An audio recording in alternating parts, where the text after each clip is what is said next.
زکوٰۃ حقیقت میں ہے کیا، اس کو سمجھ لیجئے۔ زکوٰۃ کے اعتبار سے بھی شریعت اسلامی کی روح سے مال جو ہے وہ دو قسم کا ہے۔ جیسے زمین میں نے عرض کیا دو قسم کی ہے، خراجی، عشری۔ ایسے ہی مال باطنی، اموال باطنی، اموال ظاہری۔ کسی شخص نے گھر میں کچھ پیسہ رکھا ہوا پس انداز کر کے، یہ اموال باطنی ہے۔ کسی نے زیور رکھا ہوا ہے، چلیے سونے کی ڈلی رکھ لی ہے کسی نے، کسی برے وقت کے لیے، پتہ نہیں نوٹ جو ہیں وہ تو دھیلے کے رہ جائیں، جیسے کویتی دینار ہو گیا تھا، کہیں ایسی آفت نہ آ جائے کوئی تھوڑا سا سونا لے کر رکھ لو۔ یہ جو گھر میں چھپا ہوا مال ہے یہ اموال باطنی ہے۔ ان کی زکوٰۃ اسلامی ریاست، نظام خلافت زبردستی نہیں لیتی، ورنہ تو گھر گھر جا کے جامع تلاشی کرنی پڑے گی، ٹرنک کھولنے ہوں گے، تکیے ادھیڑ کر دیکھنے ہوں گے کہیں کچھ رکھا ہوا تو نہیں ہے۔ اسلام کا نظام فطرت ہے۔ اموال باطنہ میں آپ کو آزادی ہے، زکوٰۃ دیں جسے چاہیں دے دیں، آپ کا اور اپنے رب کا معاملہ ہے، وہاں حساب جا کے دے دیجئے گا۔ اموال ظاہری کی زکوٰۃ جبراً لی جائے گی۔ وہ کیا ہے؟ یہ مال ہے جو دکانوں میں ہے، اموال تجارت۔ یہ فیکٹریاں ہیں جن میں فنشڈ پروڈکٹ بھی ہے، خام مال بھی ہے۔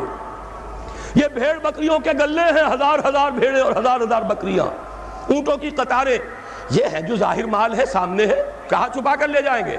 گودام بھی ہے تو وہ گھر تو نہیں ہے، گودام کی تلاشی ہو سکتی ہے، دکان کا حساب لگایا جا سکتا ہے۔ فیکٹری کے اندر اس کی زمین، اس کی مشین، اس کے ٹولز ایگزمپٹ، اس پر زکوٰۃ نہیں ہے۔ لیکن جو بھی مال ہے اس میں وہ دو شکلوں میں ہوگا، یا خام مال ہے، کپڑا بنانے کا کارخانہ ہے تو دھاگا پڑا ہے اتنے کروڑ کا، تیار کپڑا ہے اتنے کروڑ کا، اس کا 2.5% دے دیجئے۔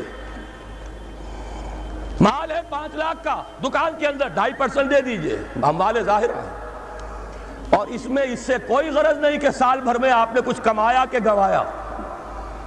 جب تک آپ نصاب کی حد سے اوپر ہیں، چاہے آپ کا اس سال میں آدھا مال گیا، 10 لاکھ کی مالیت تھی، اب آپ 5 لاکھ کے ہیں، لیکن 5 لاکھ پر بھی آپ کو 2.5% دینا ہے، چاہے کمایا ہو چاہے گوایا ہو۔ اور یہ ٹوٹل پر ہے، کسی اکاؤنٹنٹ کی ضرورت نہیں، جو تاریخ معین ہے جا کر دیکھیے کیا مال پڑا ہوا ہے، 2.5% حساب کر کے دے دیجیے۔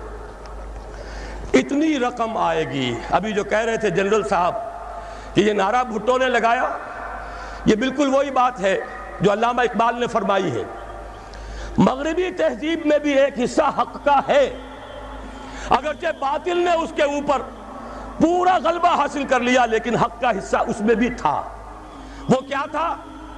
اوہام پر اپنی بات نہ قائم کرو۔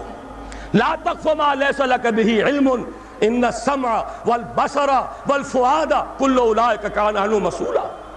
علم پر بات کرو، وہم پر نہیں، محض تصورات پر نہیں، محض توہمات پر نہیں، علم پر۔ موقف تمہارا علم پر قائم ہونا چاہیے۔ یہ بات تھی، انہوں نے لی، توہمات کو ختم کیا، کھول آنکھ، زمین دیکھ، فلک دیکھ، فضا دیکھ، مشرق سے ابھرتے ہوئے سورج کو ذرا دیکھ۔ لہذا سائنس بڑھی، ٹیکنالوجی بڑھی، آئی ان کے ہاں ترقی آئی۔ اسی طرح یہ سمجھ لیجئے روٹی، کپڑا اور مکان کوئی کافرانہ نعرہ نہیں تھا، یہ افراد کا بنیادی حق ہے، اور تاریخ انسانی میں پہلی مرتبہ عمر فاروق نے اس حق کا بیان کیا۔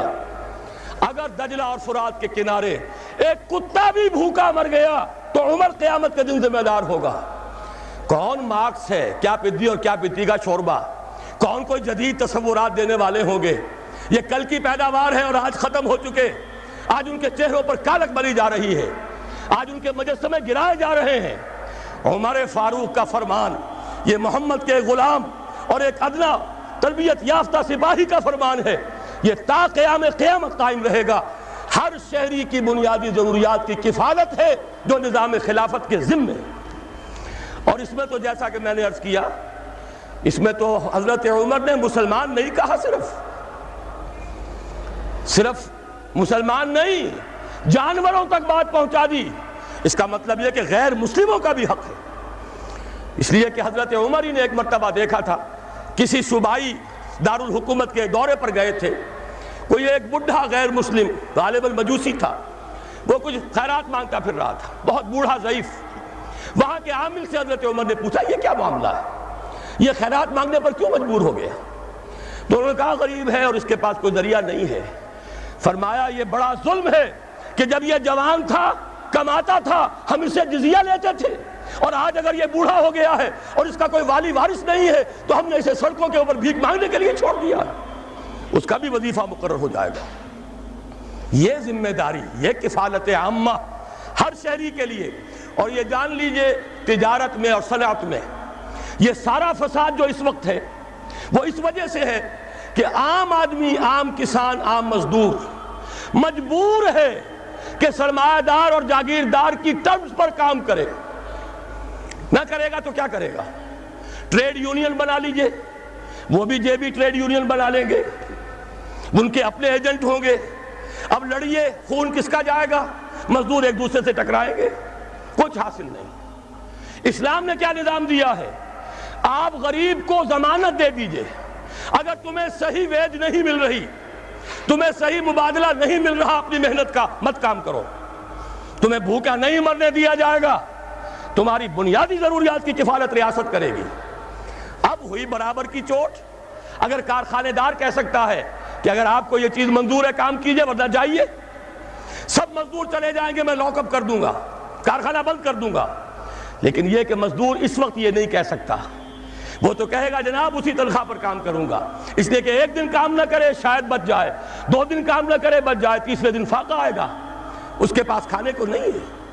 لیکن اگر معلوم ہو میری ریاست خلافت اللہ فی الارض، وہ ضامن ہے، وہ رب العالمین ہے، اور اسی کی رب العالمینی کا یہ مظہر ہے نظام خلافت، رحمت للعالمینی کا سب سے بڑا مظہر محمد الرسول اللہ کی یہ نظام خلافت، یہ ضامن ہے، یہ مجھے بھوکا نہیں مرنے دے گا، یہ میرے بچوں کے لیے کوئی نہ کوئی چھت ضرور فراہم کرے گا، تو پھر اس کے پاس بھی بارگیننگ پاور ہے، وہ بھی قدم جما کر بات کرے گا کہ جناب یہ بیچ دیتے ہیں تو کام کروں گا ورنہ نہیں کروں گا۔ یہ ہے جو آسان ترین حل ہے۔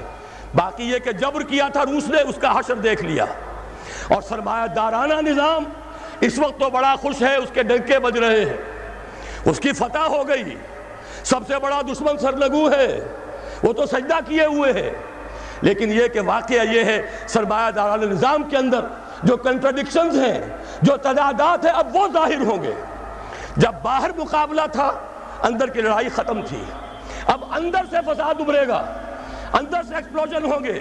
یہ غیر فطری نظام، یہ غیر انسانی نظام، یہ غیر معقول نظام ختم ہو کر رہے گا۔ کاش کہ اس کی جگہ صحیح، معتدل، متوازن، عادلانہ نظام خلافت، اس کا کوئی نمونہ ہم دنیا کے سامنے پیش کر دیں۔